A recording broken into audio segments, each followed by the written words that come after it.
Now to a disturbing story in Huntington County. A Huntington man is behind bars tonight, charged with 4 felonies tied to the alleged promotion of child sex trafficking. ABC 21's Corinne Rose has more.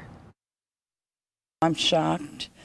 I've heard he was a real nice guy. You just don't know who your neighbors are. I'm just totally shocked.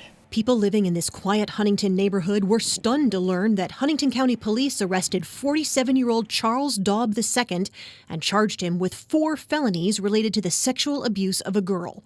Court documents show that Daub allegedly confessed to detectives that for the past 2 years he'd been having sex with a girl starting when she was 13 years old.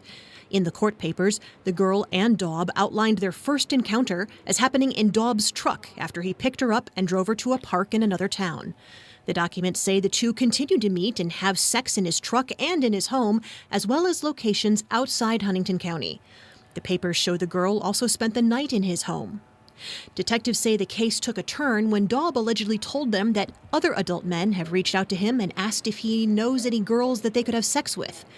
Daub allegedly told investigators that he told the men he would ask the girl, and if she agreed to have sex with them, he would contact them so they could have sex.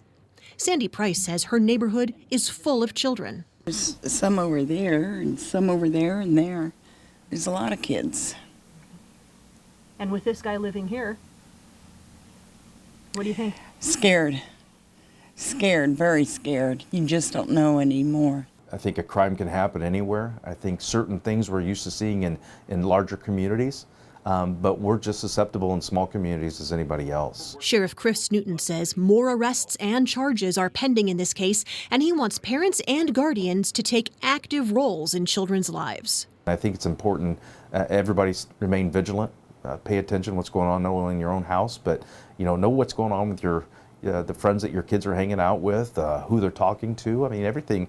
The more we're informed as parents, the better we can be. Corinne Rose, ABC 21. Charles Daub's initial hearing is set for Monday morning in Huntington.